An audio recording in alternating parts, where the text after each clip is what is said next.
Star Wars: The Rise of Skywalker attempts to wrap up 4 decades worth of storylines in one action-packed film. The movie pays tribute to the original trilogy, but the ending was so out there that some tidbits of information got lost in space.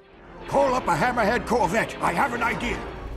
We're about to go over the ending of the film, and there will be lots and lots of spoilers from here on out, so consider this your only warning.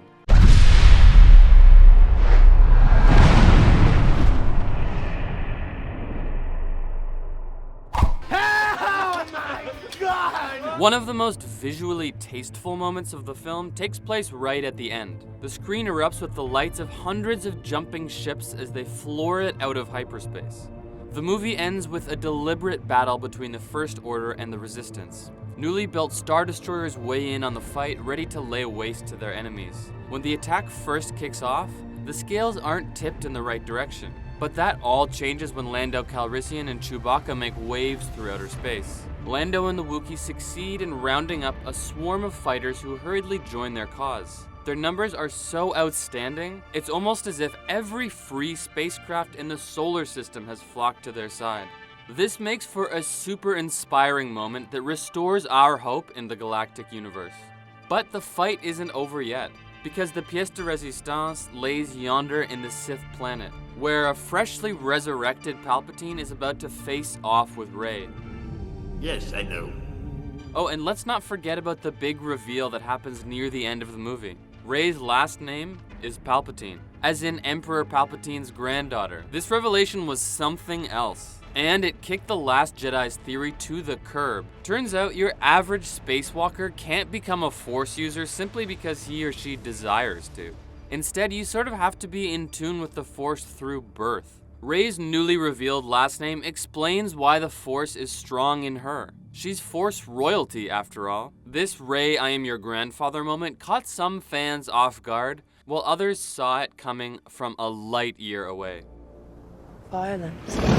But as it turns out, Palpatine has a trick up his slimy sleeve. He tries to pull a fast one on Rey, using her banter with the dark side as ammo. He attempts to trick her like he did with Luke, beckoning her over and telling her to end him and fulfill her destiny. But thanks to Ben Solo, Rey doesn't fall for Palpatine's tactics. Rey is playing chess while Palpatine is playing checkers, or so she's inclined to believe. After driving a lightsaber through Kylo Ren and restoring the true Ben Solo, Rey uses the Force to heal him. But this was all premeditated by the Emperor. He siphons their Force powers and uses them to restore himself. And that's when the Emperor earns his checkmate moment. He sends Solo blasting off a cliff and barks back a monstrous laugh.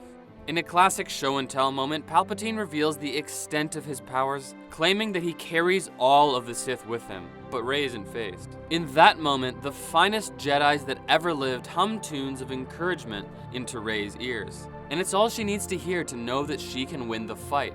She tells her reject of a grandfather that she represents all Jedi. Then Rey proudly raises Luke and Leia's lightsabers, proving that both combat and femme fatale mode have been initiated. Palpatine does his best to electrocute Rey with his lightning, but his attempts are futile. She diverts the lightning, putting an end to Palpatine's miserable existence. But sadly, Rey has to sacrifice her own life to destroy the madman's. And she does so without a second thought. It's a sad moment, but things aren't over yet. Miraculously, Solo managed to survive his cliff dive. He climbs back up just in time to cradle Rey in his arms and revive her. He places his lips on her own and uses the Force to transfer his life power into her body. Rey opens her eyes, and they share one last kiss before Solo topples over. If your eyes didn't water during this scene, you might just be as heartless as Palpatine himself. Now here's where things got a little messy on screen. Viewers weren't exactly sure who the Skywalker from the title was, but all this is made clear in the film's final moments. After celebrating their victory, Rey journeys to Tatooine. She locates the moisture farm that Luke Skywalker was raised on, and that's where she chooses to bury Luke and Leia's lightsabers. In a coming of Jedi age moment, Rey reveals that she now has a yellow lightsaber of her own. The movie ends on a very powerful note. When an old woman asks Rey who she is, she answers, Rey Skywalker, instead of Rey Palpatine. Despite her ties to an evil legacy, Rey is a product of her environment.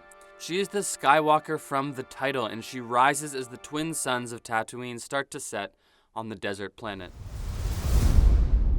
Did you enjoy watching The Rise of Skywalker? How did you feel about the ending? Sound off in the comments. Thank you for watching, and don't forget to give this video a big thumbs up. We'll see you next time on CBR.